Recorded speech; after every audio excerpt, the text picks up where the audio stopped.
Hey everybody, it's Erik, co-founder, partner of Village Global, a network-driven venture firm.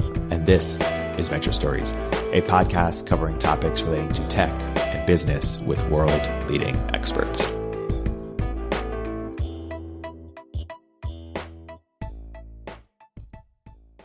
Hey everybody, we're now accepting applications for our Network Catalyst Accelerator program. Founders in our program have gone on to raise money from Lux, Spark, A16Z, Slow, First Round, SUSE, Homebrew, Mavron, Obvious, NFX, Signalfire, and many more. Learn more and apply at villageglobal.vc/network-catalyst.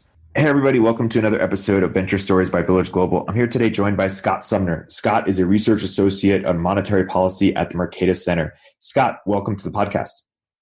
Thank you for inviting me, Erik. So, Scott, we did an episode a few months ago on my Big Ideas podcast about the financial crisis, the Great Depression, Great Recession. Who knew we would be facing something this dire so soon? That's right. I think I probably predicted we wouldn't have a recession this year. But, obviously, that was incorrect. So let's give your summary on how do you think we've responded to it? Have we responded to your liking? Have we responded incrementally better, as you like to say? Where have we done well and where have we not done well in terms of monetary policy and fiscal policy? Why don't you sort of give a little bit of an overview? Okay, well, we need to start with the fact that this is a very unusual kind of shock. It's what sometimes called a real shock. And one way to think about how it's different from normal recessions is normally you think in terms of a shortfall in demand. If we could just get people to spend more, that would juice the economy, create jobs, and so on. In this particular environment, we're actually discouraging people from going out and spending money. So it's not the sort of problem that policymakers are used to dealing with, and it's not a problem that can obviously be addressed by just injecting more money into the economy. There's actual real problems in terms of being able to produce goods and services due to the need to social distance. So we have to really start there. We have a very unusual problem. I think it's, in some respects, almost unique. I don't think there's ever really been a recession at all like this in U.S. history. And to sort of see that, if you look at one of the graphs of unemployment, the way it's shot up to a level unprecedented in recent weeks, that's an indicator of how different this is. So with that introduction, I do think, however, that there are some things that monetary policy can do. Even though it is a real shock, the real and the monetary side of the economy interact. So real shocks can also contribute to a shortfall in spending over time, and that can be addressed through monetary policy. And one indication that we have that problem developing is that so far the shock seems to be sort of deflationary, reducing inflation. And, in textbook economics, we're usually taught that a supply shock is inflationary. You cut off supply of goods and prices go up. But we're seeing a supply shock leading to a fall in the inflation rate. And that means it's bleeding over into the demand side of the economy. And over time, it could sort of morph from being a real shock to being a demand shock like a normal recession. So that's what we have to avoid with monetary policy. Okay, so you're saying the Fed should be mindful of that. Is the Fed being mindful? And what would you be doing if you were sort of controlling the levers that's different from perhaps what's happening now? Right. So I think they're somewhat mindful of that problem, but not sufficiently. So just as in 2008, I think there's sort of a partial misdiagnosis of what's going on here. They're treating this as sort of a financial or credit problem more than as an aggregate demand problem. And by that, I mean, they're assuming that what we need to go in and fix the credit markets to make sure firms are able to get loans and so on. And that may be important, but I don't think that's really the core of the problem right now. The real problem is the danger that there'll be a collapse in aggregate demand and that monetary policy will be insufficiently expansionary. And this is a mistake, by the way, that we made in 2008. We thought that if we fixed the banking crisis, that would take care of the problem. And the Fed really wasn't concerned with aggregate demand in 2008.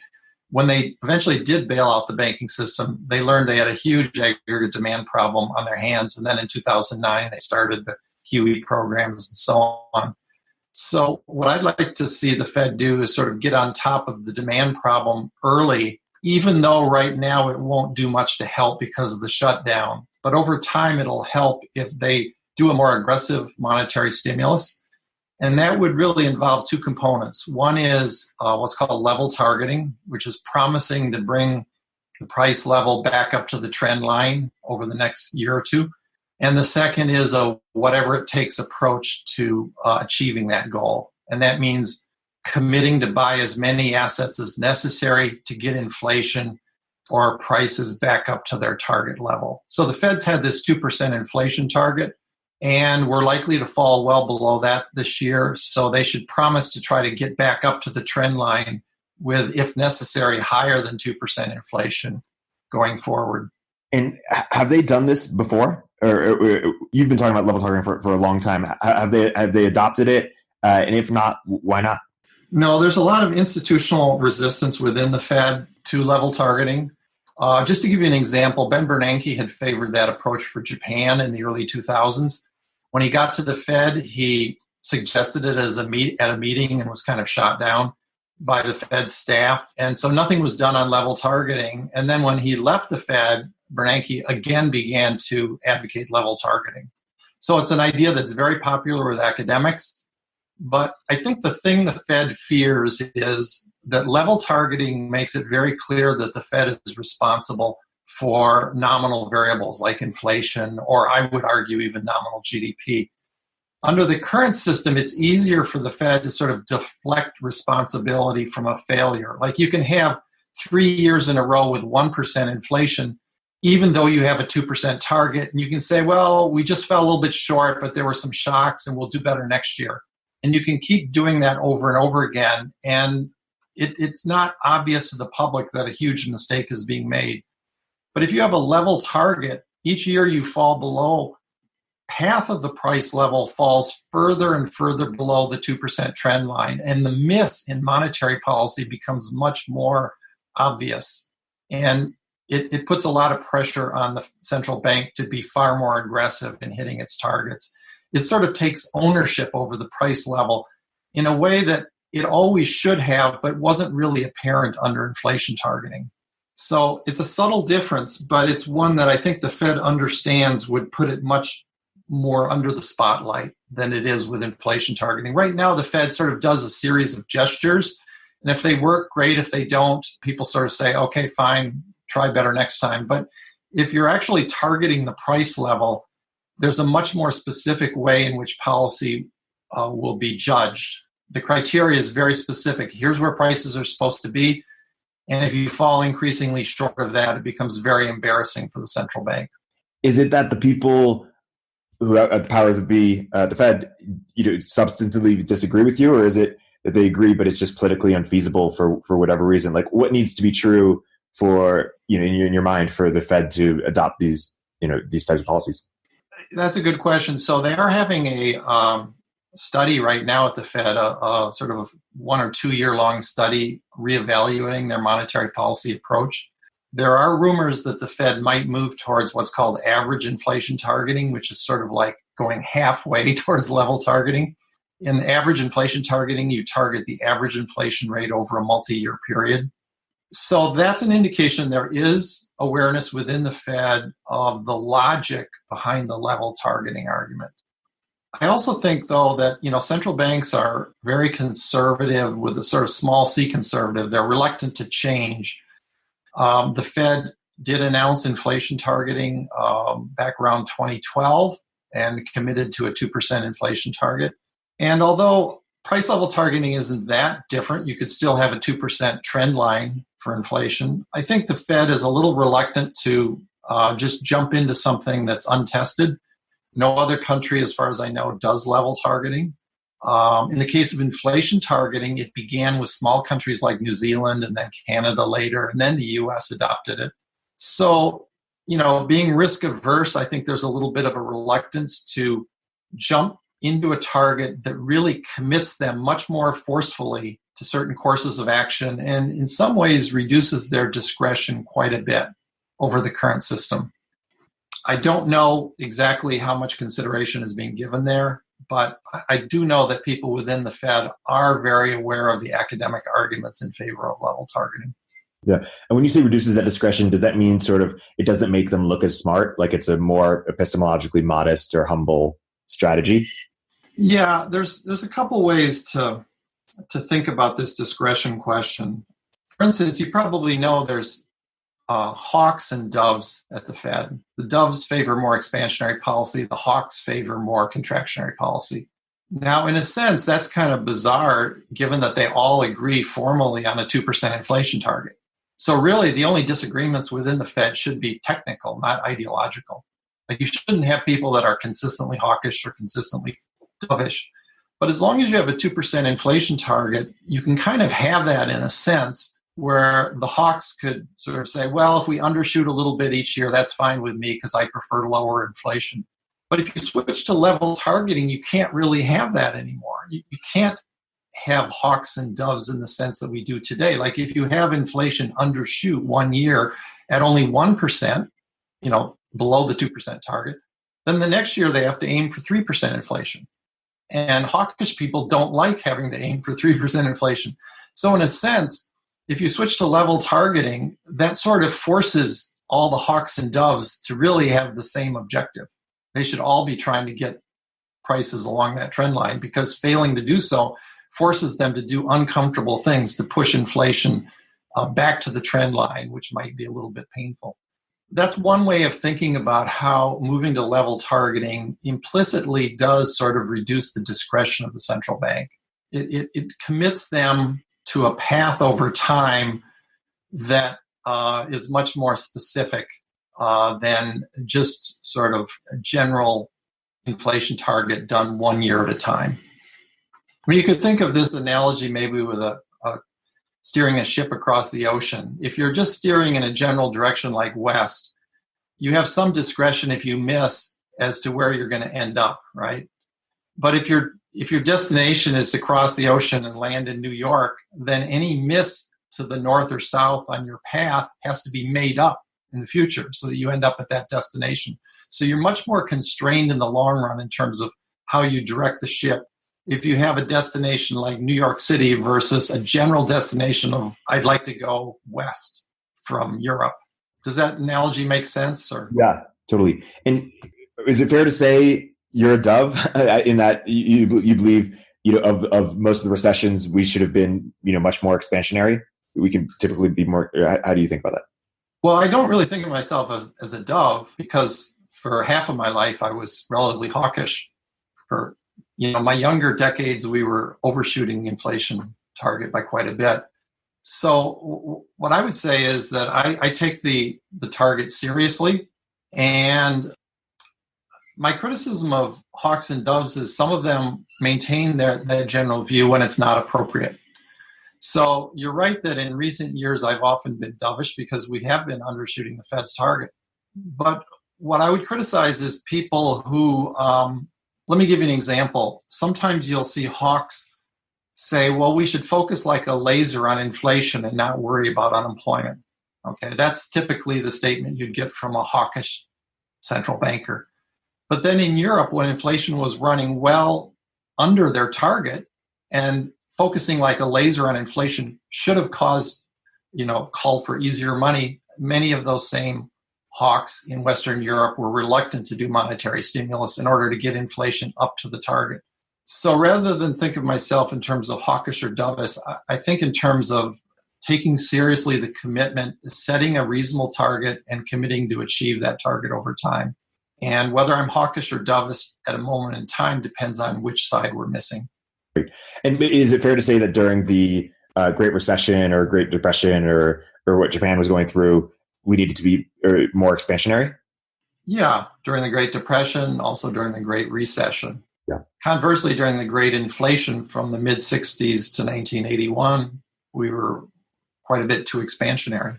Totally. And why were we too expansionary during that time? Like, what did we not fully appreciate? Well, there's an interesting story there. So Today, the general view is we had a excessively expansionary monetary policy because policymakers and economists as a whole were misdiagnosing the situation for a variety of reasons. They put too much weight on fiscal policy. They put too much weight on supply shocks, on oil shocks, on the power of labor unions. Many people were on record saying there wasn't much monetary policy could do about the situation. Ironically, today, there's almost universal agreement that monetary policy has almost infinite ability to reduce inflation because there's no limit to how much you can tighten monetary policy. And once we figured that out in the early 80s, we and other countries got inflation under control and kept it under control. So it turned out the pessimists were wrong in the 1960s, but now we have this sort of opposite pessimism that the low inflation in recent years is something that monetary policy can't do much about. And in the 1960s, people kind of would have laughed at that, the idea that a central bank would be unable to create inflation would have been considered a bizarre theory in the 60s or 70s. And today we view it as bizarre that people back then thought they couldn't reduce inflation through monetary policy. So here's my take on that. When central banks make mistakes, the consensus is that, well, these guys are experts. So if they're making this, they're not hitting their targets, it must mean they're somehow unable to. They don't have enough power to do that because they seem like very reasonable, thoughtful people. They're doing sort of what a consensus of economists favors. So if they're missing, they must simply be unable to achieve that. And I think that's because we're sort of too close to the situation in the moment to see the mistakes that are being made. It's only when you look back at the Great Depression or the great inflation of the 70s that you clearly see the mistakes that were made. And, I've been in recent years trying to shine a spotlight on the Great Recession, arguing that we clearly made mistakes with excessively contractionary monetary policies, but we didn't see it because central banks were kind of doing what the consensus favored, at least in the US. Europe, it was probably tighter than the consensus of economists favored. So that was on the too expansionary areas. In the times where we were too contractionary, why were we too contractionary? Do we admit that we were? Do we learn from that? You're talking about the Great Depression and the Great Recession? Yep. We were too contractionary, and we have learned. One of the reasons is that we tend to look at monetary policy through the lens of interest rates. So when we're too contractionary, it pushes the economy into a deflationary recession, and that pushes interest rates down towards zero. And many people wrongly think that zero interest rates are easy money. So they kind of look at this picture this way. They say, well, interest rates are close to zero, so money must be easy. And if we're still struggling, then obviously monetary policy is not the solution. In fact, the zero interest rates are the effect of previous tight money. So that leads to sort of a misdiagnosis of the situation. It becomes even worse if you do QE because people are hoarding money at the zero interest rates. The QE is also, in a sense, a symptom of the tight money, which drove interest rates to zero and led to the hoarding of money. So it's very, very easy to misdiagnose, and it's often only possible in retrospect to really see what happened. Now, in retrospect, even Ben Bernanke has argued that the Federal Reserve was to blame for the Great Depression. He famously made that statement in a birthday dinner for Milton Friedman, who had argued that for decades. And Bernanke said something to the effect of, Milton, you're right, we did it, and we won't do it again. This was around 2003, I think. So Bernanke and people at the Fed had learned their lesson about the Great Depression, also about the great inflation of the 60s and 70s. But it's so hard to see what's going on in real time because when you're looking at the situation up close, the symptoms of the crisis look like the cause.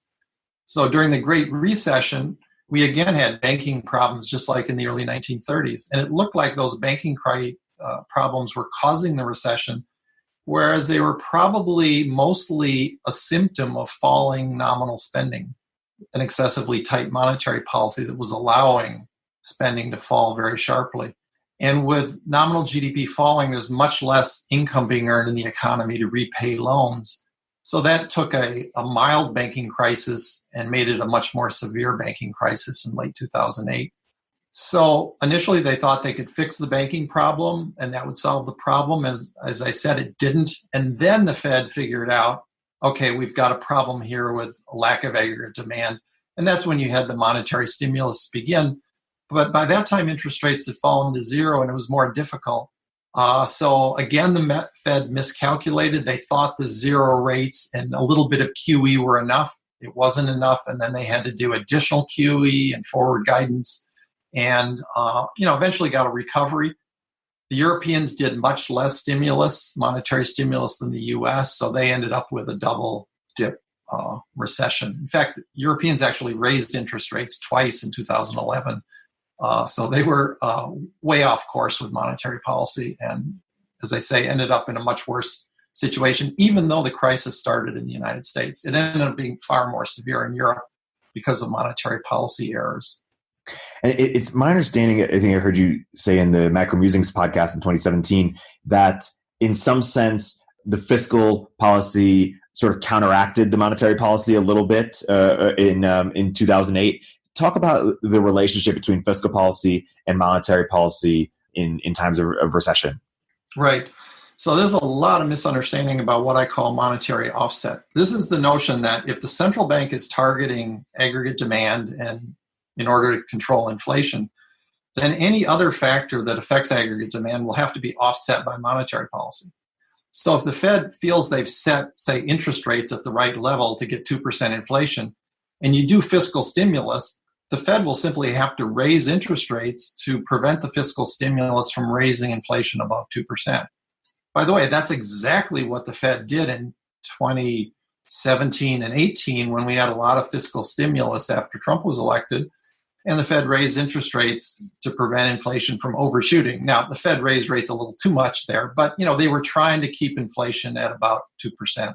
This is actually not a controversial theory. Today, it's associated with market monetarism, my views, and other similar economists. But this was a Keynesian view before the Great Recession. There was an editorial written by Paul Krugman back in early 2001 where he talked about monetary offset. He talked about the fact that the Bush tax cuts wouldn't really stimulate the economy if the Fed raised interest rates to offset the effect. So the real controversy today is whether this monetary offset idea also applies when interest rates are zero. So there's sort of two views. The Keynesians are skeptical of monetary policy at zero interest rates. They think it's not very effective, and therefore they favor monetary stimulus.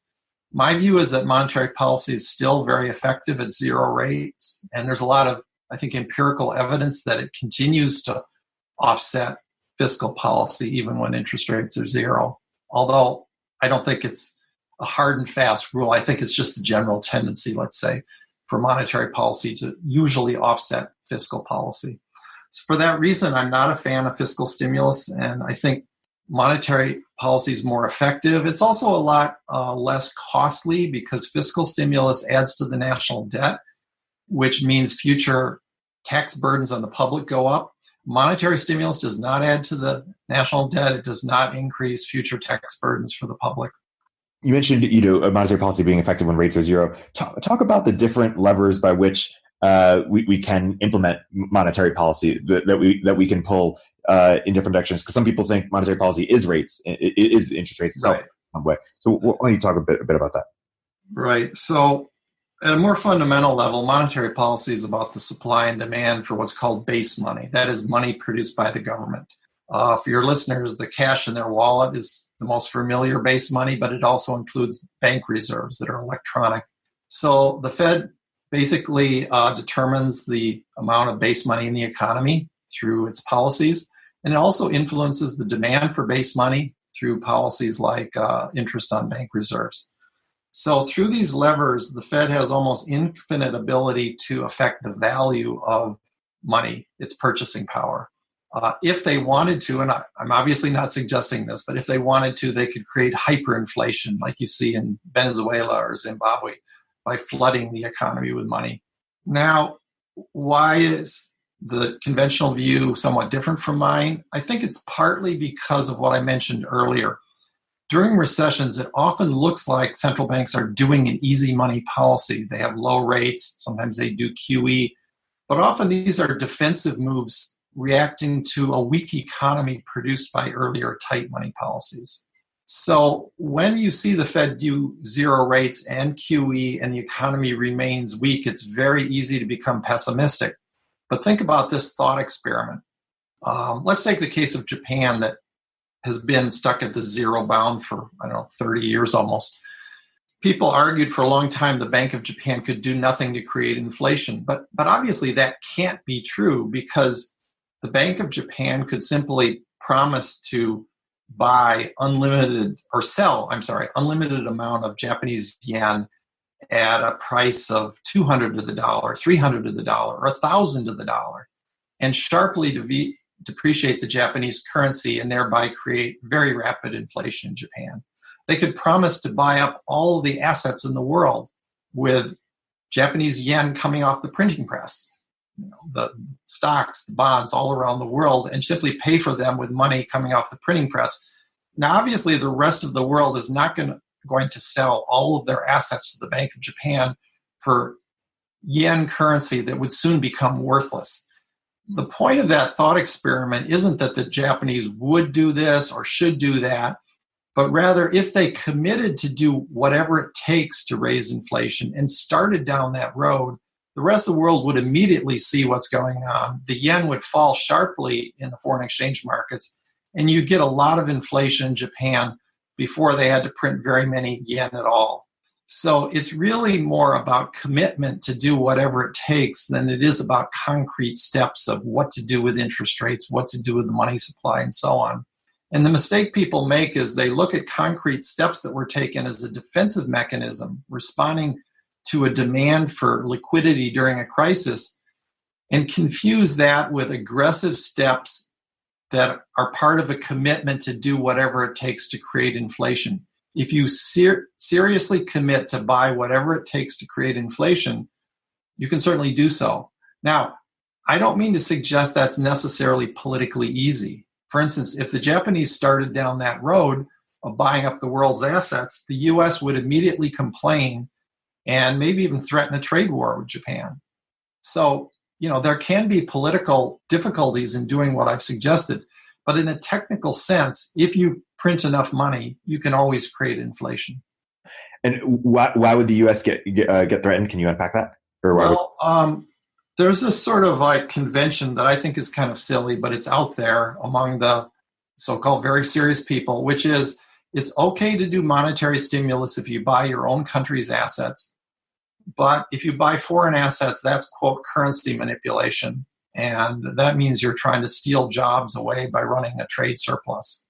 So for that reason, countries are discouraged from buying a lot of foreign assets to stimulate their economy. And the Bank of Japan has mostly bought domestic bonds and domestic stocks and so on. So, I do have some sympathy for the Bank of Japan. They got so deep into their liquidity trap of zero interest rates that it's very difficult for them now to create inflation because they have to buy a lot of assets. But I do think that they're also making a fundamental mistake that they're just doing a series of gestures. And if they really committed to do whatever it takes, even just exclusively among domestic Japanese assets, they could they could quickly create inflation because the public would quickly see where they're going with that policy. Inflation expectations would rise. The Japanese public would be less anxious to hoard a lot of base money that doesn't earn any interest at all if you start down the road to higher inflation. So it's a question of, is the threat credible? Once you create a credible threat to create inflation, people that are currently hoarding a lot of base money that doesn't earn any interest will suddenly desire to put that money to work, hold assets that'll be inflation hedges like real estate and stocks and other things. They'll start to reduce their demand for money, and that will quickly push up prices. But without that credible threat, and the Japanese have never really made a credible threat to inflate, the Japanese public is content to just sit on that zero interest money, and they remain stuck in a low inflation environment. Although it has improved a little bit since new leadership took over the Bank of Japan in 2013, but they're still below their inflation target. I read somewhere that the Fed is buying junk bonds. Is that significant in any sort of way? Or how about the specific sort of implementations or manifestations by which the Fed can make some of the things we're talking about happen? Does it matter, the specific methods? It does matter a little bit, maybe not as much as people think, but interestingly, for the last couple of years, I've been advocating that the Fed go to Congress and ask for permission to buy riskier assets. And I never envisioned this crisis, but it turns out in this crisis, they did go to Congress, ask for permission to buy riskier assets, and got permission. Now, you'd think I'd be thrilled, but the reason I favored that request for permission wasn't that I wanted the Fed to buy riskier assets. Rather, I wanted them to be able to have that threat in order to increase the credibility of their inflation promises. So I wanted the Fed to be able to say to the markets, look, we're going to do whatever it takes to create inflation, even if that means buying riskier assets. However, I would still prefer the Fed buy safer assets first and only move on to riskier assets if there weren't enough safe assets to buy. So my preference for that was sort of as a threat, not necessarily the reality, or only buying them if absolutely essential. Now, in this situation, the Fed has diagnosed the problem, as I mentioned earlier, as a credit problem, not a monetary problem. So they're buying the risky assets to help the credit markets, to help reduce panic in people selling riskier assets and driving their price lower. And so I have mixed feelings. I mean, in a sense, I'm happy they're being aggressive. That does inject money into the economy when they buy riskier assets. But I would prefer they buy safer assets because it doesn't expose the public to as much risk of loss. And it's you could argue it's sort of more neutral in some sense to buy treasury bonds, which means the government is merely buying back its own debt when it's issuing money. Once they start intervening in credit markets, there's going to be accusations of favoritism. You know, why are they buying junk bonds and not helping, small business or something like that? So it's kind of a little bit of a slippery slope, and it starts to cross the line a little bit into fiscal policy, although I would argue that people overstate the extent to which it's fiscal policy. There's still a very, very big difference between having newly created money go into the economy and buying assets versus true fiscal policy, which is where you take money already out there through taxes or borrowing from one set of people and move it to a different set of people. That's what fiscal policy does. It doesn't create new money. It moves money around from one sector to another. With monetary policy, you're actually creating new money and you're injecting it. With fiscal policy, you're running up a national debt. With monetary policy, you only have a slight increase in debt if the assets you buy fall in value. And historically, the Fed usually makes a profit on its purchases of assets, so it hasn't really historically been a factor that increases the national debt. Although it could. I mean, if they buy a lot of junk bonds and they go down a lot and they later sell those bonds, that would at least slightly increase the national debt. What are the political challenges here? Is government pressured to do more fiscal stimulus to make itself look better or more powerful? Or what are the sort of non-obvious, political incentives here? Well, yeah, there's some of both here. So first of all, there's a lot of very respectable economists that disagree with me and do favor fiscal stimulus. So obviously that helps, that it's supported intellectually by a lot of top economists. And what's their argument? What's the best argument? Well, their argument is that monetary policy is not very powerful at the zero interest rate. And I've already indicated I don't think that argument's correct. I think it kind of misdiagnoses the situation. But if that's right, let's say I'm wrong about what the Bank of Japan could do if it really wanted to do. If you have that view that monetary policy is out of ammunition, you might favor fiscal stimulus as an alternative.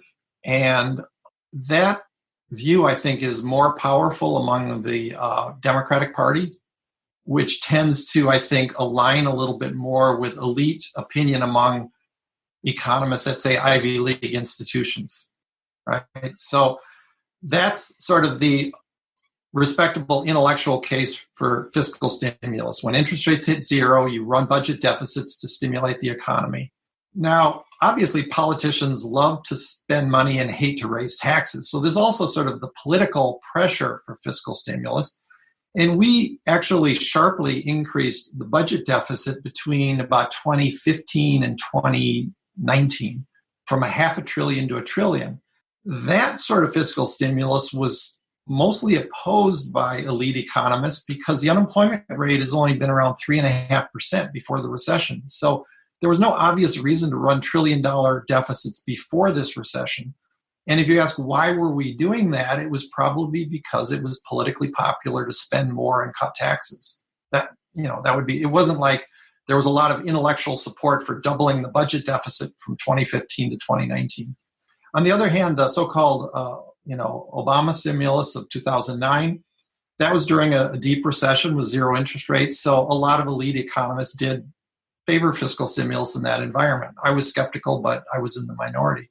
So I think you have to, look at fiscal stimulus two ways. There's a political dimension to it. It's often popular. And there is an academic argument for it when interest rates are stuck at zero. I don't think that academic argument is correct, but, it's certainly a reasonable argument. Totally. And so what is the legacy of our quantitative easing sort of increase, since 2008? Has it been effective? Has it not been enough? What are our thoughts there? Yeah, so any monetary policy tool is only effective if employed as part of an effective overall regime, right? So I think that it's not even a question in a sense to ask whether QE works or whether a change in interest rates work. You really have to consider these in the context of what the central bank is trying to do and how much it's willing to do and how much credibility its policy has. So, for instance, a cut in interest rates doesn't help the economy at all if the so-called natural interest rate falls even faster. And QE doesn't help the economy if the public's desire to hoard money is increasing faster than QE is being injected into the economy. So in my view, the QE programs of the Great Recession helped a little bit. The financial markets seemed to think they were helping a little bit because they responded positively to news about QE, but I don't think the QE had a major effect in the economy. I would say it perhaps explains why the U.S. did somewhat better than Europe. Maybe that's one way to look at it. But on the other hand, if QE were employed as part of an effective overall regime like level targeting, then I think QE would be highly effective, far more effective than the actual QE programs we've done so far. So my view is that if you have a level targeting regime promising to come back to the previous trend line and a whatever it takes approach to QE, a promise to buy many assets as necessary to hit your target, and a sincere commitment to do that, that sort of QE is highly effective, in a sense, 100% effective. I wanted your opinion on modern monetary theory, what you think about it and what we think about sort of the perception of it post-crisis, because it seems that there, certainly in the cryptocurrency community and others, people are concerned about sort of the what could happen to inflation possibly in terms of all the money printing. But I think we're seeing just how powerful the dollar is globally. What are your thoughts on all this? Well, yeah, MMT means different things to different people. There's sort of a theoretical model, which I don't like. It's almost the opposite of my model of the economy. But even people that are much less monetarist than I am, like Paul Krugman, for instance, is somewhat dismissive of their theoretical model. I think it sort of confuses accounting identities with causal factors. Although I have to admit that I find the model so hard to understand, I'm not certain I've got it 100% correct. There's also the term MMT is used in the context of various policy proposals, such as fiscal stimulus or combined fiscal monetary stimulus, or skepticism as to whether inflation will result from a lot of debt, and or preference for zero interest rates, various things like that. And, I've been arguing for a long time that fear of inflation is overstated. So to the extent that MMT people are also saying that the risk of inflation is overstated, that part may be correct. But, as sort of a model of the economy, it's very, very far from my own view. I don't think they have any plausible model for what happened during the 1960s, 70s, and 80s. I don't think they really understand the supply and demand for money and how it determines prices and nominal GDP. But, there's skepticism about inflation being very likely that may turn out to be justified. It's always hard to say because it depends on future policy actions. And even MMTers would say that there's some risk of inflation if things are excessive in some sense in terms of, stimulus. But yeah, can you say more about how your model is the opposite, though? In what way? Well, so I focus on how monetary policy controls inflation. And my understanding is that MMTers often think that changes in money supply really don't have much effect, and that it's actually fiscal policy that determines inflation, combined with whether the economy is overheating or at capacity or has slack. I think there's overwhelming evidence that monetary policy is far more important than fiscal policy in determining inflation. And if you look at the history of inflation, we've had long periods of zero inflation on average, and then we've had very, very high inflation during certain decades. And then since 1990, we've averaged about 2% inflation. And the most plausible explanation is monetary policy errors. And then they figured that out. And after 1990, the Fed started targeting inflation, first implicitly, then explicitly at about 2%. Now, if you wanted to have an alternative theory of how we ended up with 2% inflation since 1990 that was based on fiscal policy, then what would that theory be? That Congress suddenly decided to target inflation at 2% in the early 90s and, through very sophisticated handling of the budget deficit, kept inflation on average in the 1% to 3% range most of the time? That makes no sense to me at all. If you look cross-sectionally around the world, you see countries with very expansionary monetary policies have high rates of inflation. When you look at natural experiments where there's clearly exogenous changes in monetary policy, you often see a dramatic effect on nominal variables like inflation and nominal GDP. So, yeah, I just think, I've studied monetary policy my whole life, and I think the evidence overwhelmingly supports either the monetarist model or sort of a hybrid new Keynesian model, which has elements of monetarism in it. And MMT, as far as I can see, is sort of the opposite extreme, taking Keynesian ideas to the extreme and almost completely rejecting monetary policy as a factor in determining the path of inflation over time. Now, it's possible I've misunderstood MMT, but that's the best I can give you. And what would change your mind at all in terms of you saying a lot of concerns about inflation are overstated? What do you think would change your view there? Basically, I take my cue from the financial markets. So I have this maxim, good economists don't forecast, they infer market forecasts. So I believe that what economists should do is try to figure out what the markets are forecasting, because I think markets tend to be more efficient than economic computer models of the economy. So if the markets start signaling a concern about inflation, then I would change my mind. Now, obviously, the markets are only going to change their mind if there's some actual changes that occur in the policy realm. And we could at some point get into a new world where a new set of policymakers comes in that are much less hawkish and are rebelling against the previous generation of boomers who got us into this low inflation trap, and they swing too far the other direction. We've seen these sort of like generational swings from, long periods of too tight money, say between the two world wars, to too easy money in the 60s and 70s, to excessively tight money in recent decades. And it seems to be kind of like one generation learning the mistakes of the previous generation and then swinging too far in the other direction. So that could happen at some point.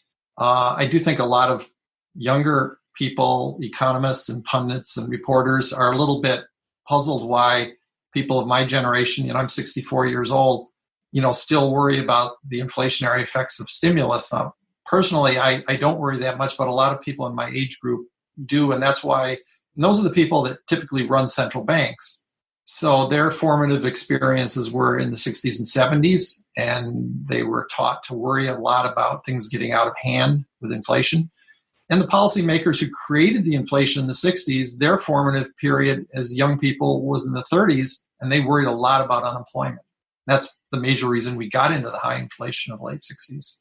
So those generational swings do eventually affect policy, and at some point that could happen. But right now, the financial markets are still worried about excessively low inflation going forward. How should the U.S. think about, or how should we think about the sort of U.S. Or the dollar's sort of status as the reserve currency? Is there any fear over the next few decades that could change, and what would need to happen for that to change? How should we think about what that means and how secure that is, and how could that what could that mean going forward? I don't think it'll change in the near future, or even maybe the medium term. I'm not sure how much of a problem it would be. I guess the standard theory is that the U.S. benefits in one sense, that foreigners like to hold our treasury bonds, so we're able to borrow money at a lower interest rate. But that benefit is probably fairly modest. We probably borrow at only a slightly lower interest rate because the treasury bonds are so popular. Keep in mind that a lot of countries like Germany, and not just Germany, but many other developed countries, I think even like Canada, borrow at a lower interest rate than the Fed, perhaps because of lower inflation expectations. So any interest rate benefit that the U.S. gets from being the global currency is fairly modest. On the downside, people argue that because the dollar is so popular and people want to buy a lot of treasury bonds, they run trade surpluses with the U.S. So in this view, this hurts the U.S. because the U.S. then has a trade deficit. But again, I think if you look at the data, first of all, the U.S. deficit, overall deficit on current account is only about 2.5% of GDP. Even if the dollar wasn't a reserve currency, we'd probably still be running a modest trade deficit. So I think that's also a fairly small factor. So it's something that international economists and pundits like to talk about, but to be honest, I don't think it really has much impact on the U.S. economy. Now, it does matter in this sense, I should add. The dollar is also very important in all sorts of international trade and borrowing. So U.S. monetary policy has a disproportionate impact on the global business cycle. If you have a tight money policy in the U.S., it makes it harder for people in, say, developing countries that have loans denominated in dollars. And so there's all these kind of ripple effects because of the fact that the dollar is so widely used. And it basically means that U.S. monetary policy is especially important, more important than just the size of the U.S. economy. The European economy is, I think, roughly comparable in size to the U.S. economy, but the euro is just much less influential currency. And the same with China, obviously, as well. Let's talk about what's happening with the euro and in just Europe in general. You went on the record and said that if something happens, then we would deploy much more expansionary policy. What has happened, what is happening, and how are we responding to it, / should we respond to it? Yeah, what's happening? Let me talk about Europe. The point I made earlier about how generations learn one lesson and so on and react to it. Europe had the misfortune of creating the ECB at a time when policymakers had grown up worrying about inflation. So the ECB was sort of like this foolproof device out of Dr. Strangelove to avoid creating inflation under any circumstances. And in addition, it also had some of the downside of the gold standard, something that was sort of like a weapon that was hard to disarm. And so prior to the euro, countries like Greece and Italy that got into trouble could have devalued. Now, that wouldn't have solved their long-run growth problems, but it would have solved their acute, deflationary unemployment, debt problems. And the ECB was created with a bias towards low inflation, more of a bias even than the Fed has. And when this crisis hit, this bias basically caused the ECB to mishandle the 2008 crisis much more severely than the Fed mishandled the crisis. Even though the financial crisis was mostly in the U.S. initially, the recession ended up being much deeper in Europe because of the tight money. And even today, the problem has not gone away. There's a lot of friction between countries that are struggling, like Italy, that would like to do more fiscal stimulus, but really can't do so because of the constraints of the euro, and the Northern European countries that are worried about unlimited debt obligations being made to Southern Europe. So they're in a very difficult situation, in some ways even worse than the gold standard, because under the gold standard, countries could leave overnight, like Sunday night they could announce a devaluation. But you can't leave the euro as easily because they actually are all using the same physical currency. So it's impossible to come up with a brand new currency overnight. And that means that if you announce you're going to start printing a new currency, go back to the lira or drachma, there'll be a run on your banking system and it'll collapse almost overnight. On the previous system, you could devalue before people had a chance to pull their money out of the bank. So it was like a fait accompli. So the ECB, the Euro system, is almost a perfectly constructed device for making a deflationary crisis worse. So I'm somewhat pessimistic about the European situation. For the United States, I'm a little more optimistic, but even here, I think we're falling short. We may luck out if the medical situation improves, then it'll be much easier to deal with. But if people continue social distancing for a year and a half, we could end up with a very deep recession or even depression in the United States for quite some time. But there again, monetary policy will have a role to play. The way I think of it is, in the very, very short run, monetary policy can do almost nothing because of people being stuck at home. But as quarantines start being lifted, or lockdowns or whatever being lifted, and you at least get some revival of business, as that occurs, monetary policy will gradually play a bigger and bigger role in the course of the real economy. So right now it can do almost nothing. Maybe by midsummer it can do a modest amount. Maybe by 2021 it can do a lot. But there's a real danger that by this summer or by 2021 it won't be doing what it should be doing, which is ensuring that inflation stays on track and not falls into the near zero level that I think is likely. Let's say social distancing ends in the next 3 to 6 months and life is sort of back to normal with no flare-ups. Is it sort of everyone's back to work now, or are there deeper structural things that happen with unemployment? Like, what are your thoughts on how that works? Yeah, if we really had sort of a miracle cure where people were really just comfortable doing anything, I think we probably would get a V-shaped recovery. And that's because the very things that the Fed has done that haven't been enough, haven't been all that effective in this environment, would suddenly become much more effective in that alternative environment where people are flooding out and making up for lost time shopping and so on. You know, you can never judge the stance of monetary policy in a vacuum. Whether you look at interest rates or QE or whatever, it's always relative to the underlying condition of the economy. With this extremely weak economy, economists use this concept of a natural or equilibrium rate of interest.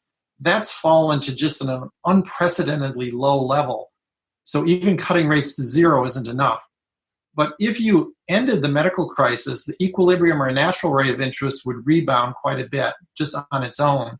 And so that same interest rate would constitute a more expansionary policy than it does right now. And we know from previous deep recessions that very, very sharp V-shaped recoveries are possible and in fact are fairly common actually in American history. What's actually atypical is a recovery from the Great Recession of 2008. That was a very slow recovery, 2.5% growth per year. Normally you get growth rates of 6 or 8% a year after deep recessions, like after 1982 or 1921. Even the Great Depression had fast growth for a few years, but there was unfortunately a double dip that occurred in that one. But quite often, deep recessions are followed by a V-shaped recovery. And I think it would be if we had a, very quick resolution of the medical situation. If we have something that's sort of half and half, which I think is more likely, then I think what we get will very much depend on the policy response, and especially monetary policy. I don't think fiscal policy does much. But if we do level targeting and whatever it takes, we can get a pretty robust recovery, even with some continued social distancing. Without that, I think we could have a fairly deep slump extending into next year. Just as an aside, I think a lot of people in the media overestimate how much of all this resides on decisions by governors, whether to lift lockdowns and so on. I'm not saying that's not a factor at all, but I do think that if the virus continues to be fairly widespread, even if you lift a mandatory lockdown, people will sort of voluntarily continue to take many fewer vacations and eat out less often and, work from home, drive less. There'll continue to be a lot of changes in behavior, put off going to the dentist, et cetera, that will have a surprisingly big effect on the economy. Something I saw on Twitter, I think this is correct. Someone tweeted that in the first quarter, almost half of the decline in GDP growth was from a fall in the medical healthcare sector. And how shocking that is. We have this enormous crisis that you would think would call for a lot more medical activity, right? And people were so afraid of going to doctors and hospitals and dentists and so on that the actual production of the medical sector fell more sharply than the rest of the economy. That tells you something about how much of a problem this is, people's reluctance to expose themselves to the virus. So I think sometimes people underestimate how much of this, there's this debate about, Sweden versus Norway and so on. That's an interesting debate, but it's much more than just government decisions. A lot of this social distancing is, things that happened even before the government did lockdowns. You had the NBA cancel its season. You had lots of, universities shutting down voluntarily, private universities voluntarily shutting down. So there's much more here than just government mandates that is a threat to economic growth. And what's your take, by the way, on the lockdowns? Should for how much longer should they be? Should they not have happened? If you were sort of running the governmental levers here, what would you do? That's a complicated question. I think that we handled this very poorly. But when I say we, I don't even mean specifically, the president or the government as a whole, although that's part of it. But society as a whole clearly did poorly. We didn't take it seriously. There's so much we don't know. I mean, you can clearly look at a lot of countries that took it more seriously. Taiwan, South Korea, they've done much better. There's other situations like Canada versus Australia. Australia's done just incredibly well compared to Canada, but I don't know whether that's weather or policy choices. There's so many uncertainties here. My general thought is that I tend to lean towards voluntary social distancing, although I wouldn't rule out that you might need some mandatory social distancing if there's a danger of just overflowing hospitals, a real acute problem. So it might even depend according to which region of the United States you're in. But I do think that, where I live in Orange County, I don't think that it would make much difference at all if they lifted the official government mandates. I don't think people's behavior would change very much. We're hit not very hard at all here in Orange County. I do know that there's many parts of the world that have been very successful in controlling this, and businesses remain open, restaurants remain open. But on the other hand, where it's gotten out of hand, that same sort of leniency would perhaps create a crisis where, the epidemic gets out of control. So I don't have real strong views on exactly what policies are appropriate, but I do think that the mistakes were made earlier. The countries that took it seriously and did a lot of the things like, extensive testing and quarantining people infected and wearing masks and so on seem to just have very, very low rates, even if they were among some of the first infected countries. Now, it could be for reasons that have nothing to do with those factors I just cited, but it still is very interesting to look at that. And I think that in the US and Western Europe, there was sort of a breakdown at a societal level, just an unwillingness to admit to ourselves in February that this was an oncoming crisis. And, in retrospect, it looks obvious that it was going to sweep the world.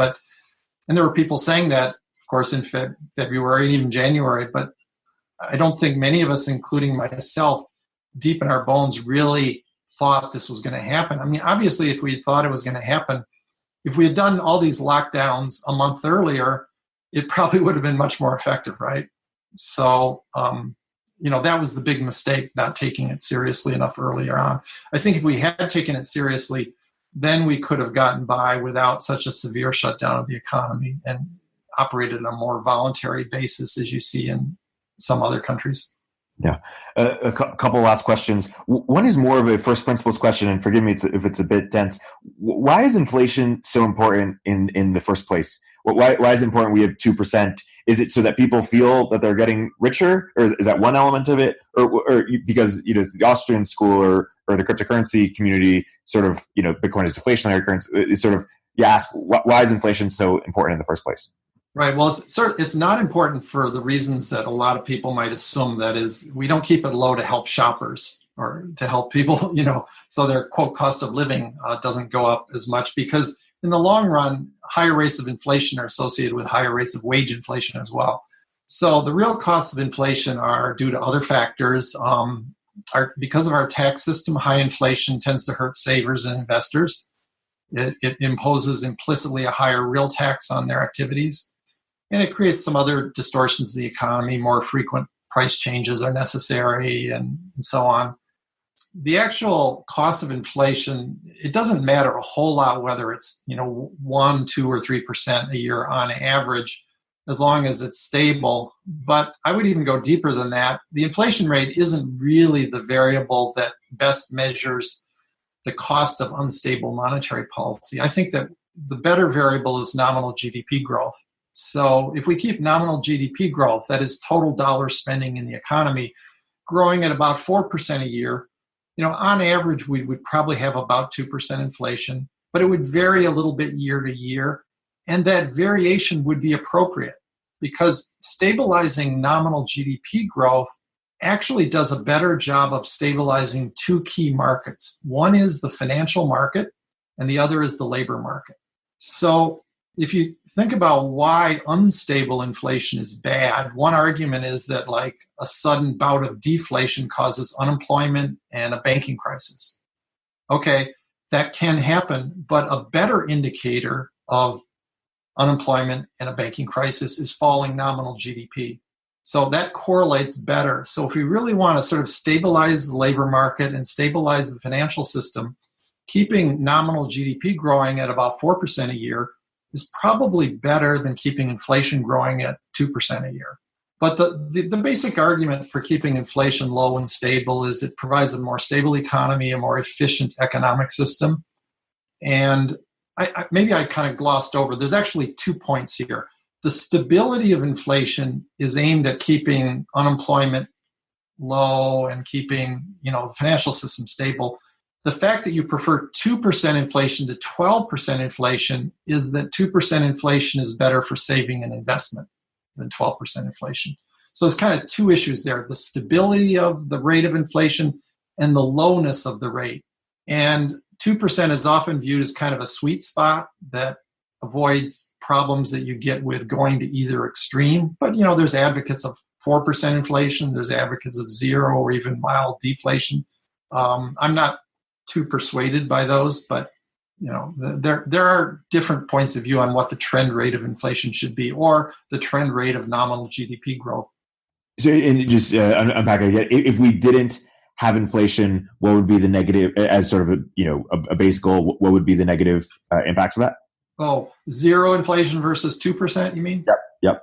Well, the argument for 2%, there's a couple arguments. One is that a little bit higher inflation keeps nominal interest rates a little bit higher. And when interest rates fall to 0, it's harder to do monetary policy effectively. So that's one argument against 0 inflation. Another argument against 0 inflation is that the labor market works a little bit more smoothly because people have money illusion. That is, they think in nominal terms, not real terms.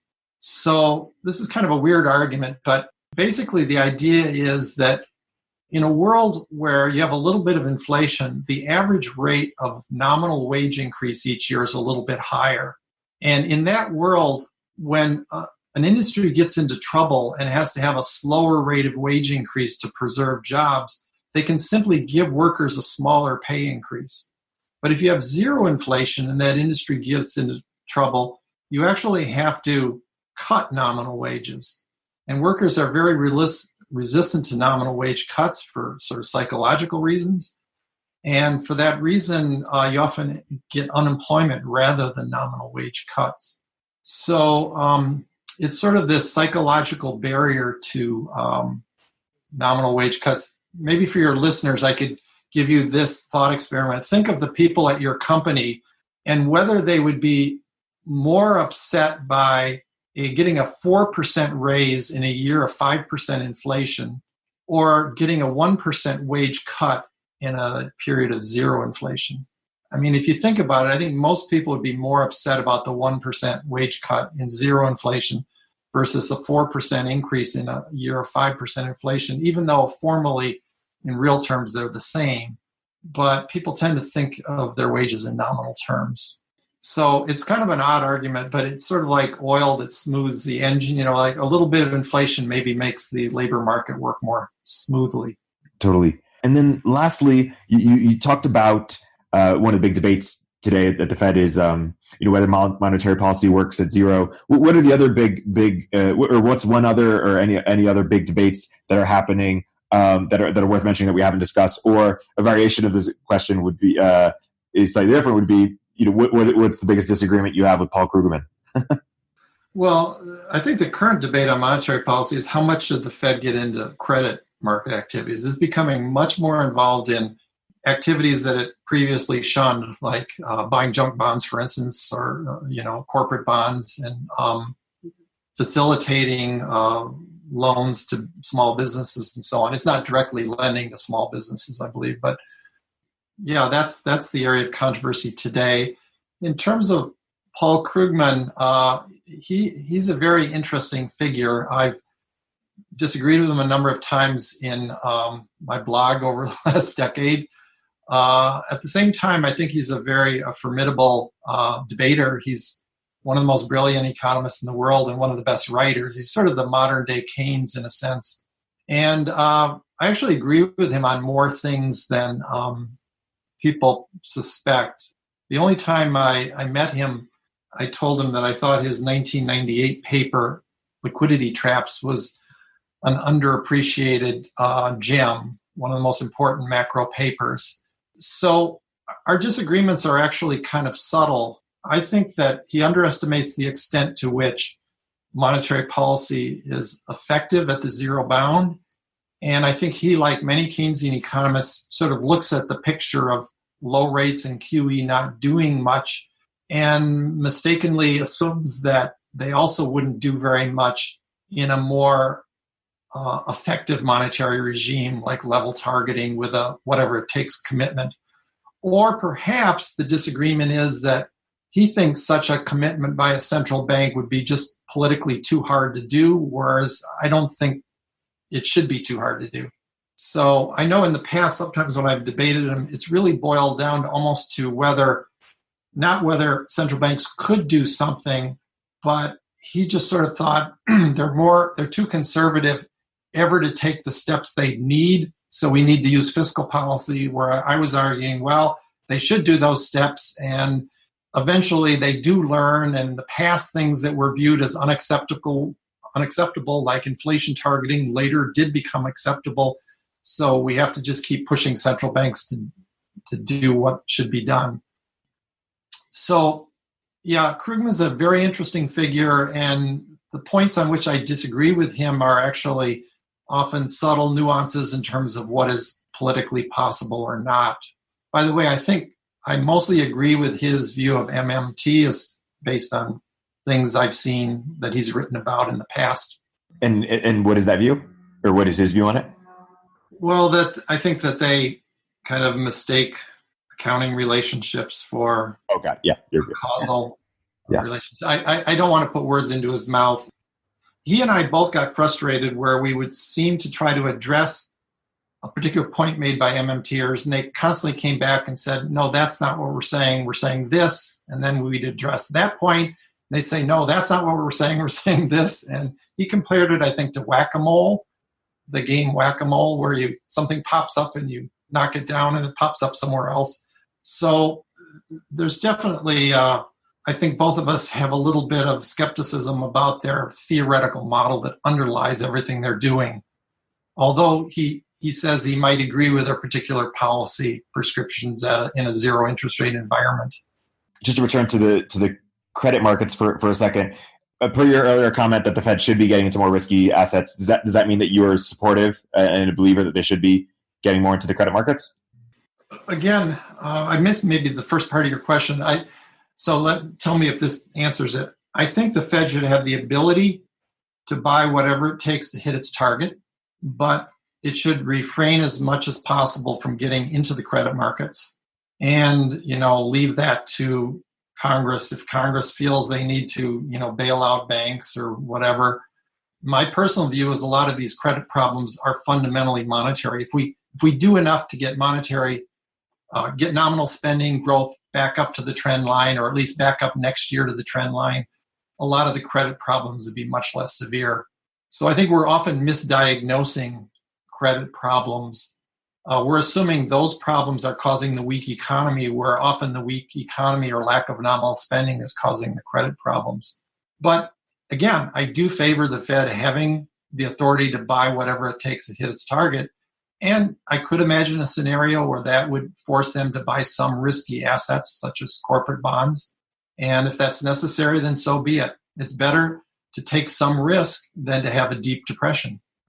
There's sort of questions on should the airlines industry be bailed out, or do you have sort of just on bailouts in general, a framework for what should or shouldn't be bailed out?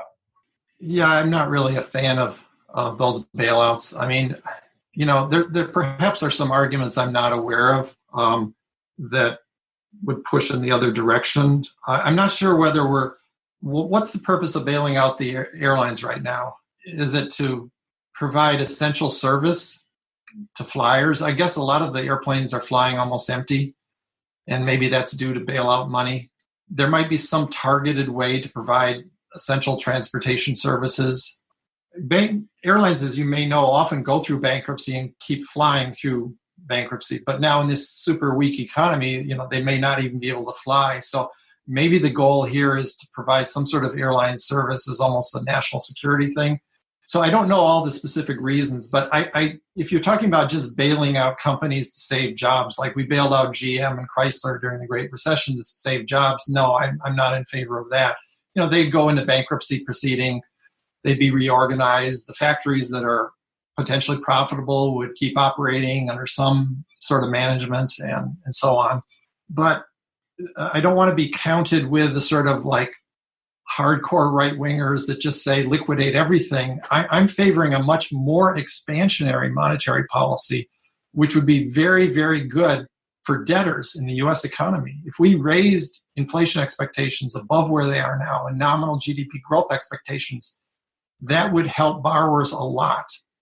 And I think it would be actually a more effective way than just targeted bailouts for specific firms. Because let's face it, most of the small businesses in America are likely never to benefit from these programs, right? From what I've read, only a small portion are receiving loans. So when you do monetary stimulus, everybody benefits. It's, I think, a much more even-handed way of helping the business sector as a whole than just targeted bailouts. But I'll defer opinion. If there might be some national security arguments in certain cases, then maybe Congress might have to do something there.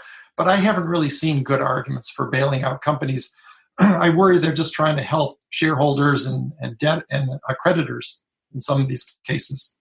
Are there any other programs you prefer for to help address unemployment or sort of fiscal methods, or you think monetary policy gets at it or the best there? Well, in the very short run, unemployment is due to the shutdown. Over time, I think we want to, make sure the unemployment program is targeted for the actual needs of the economy. Now it's almost impossible for them to do too much.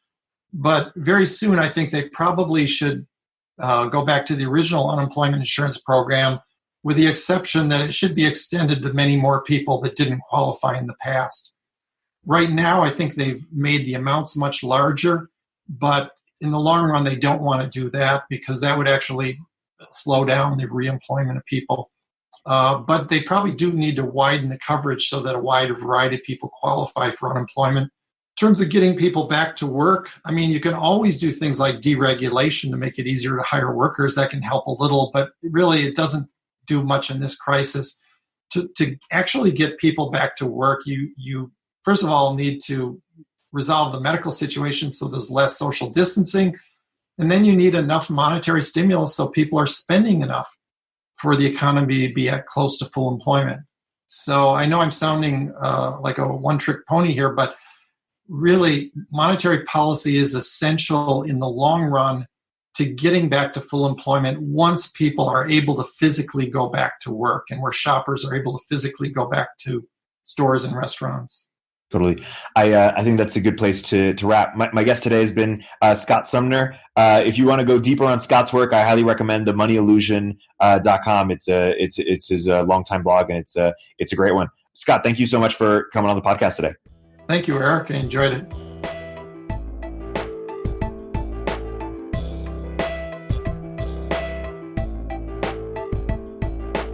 If you're an early stage entrepreneur, we'd love to hear from you.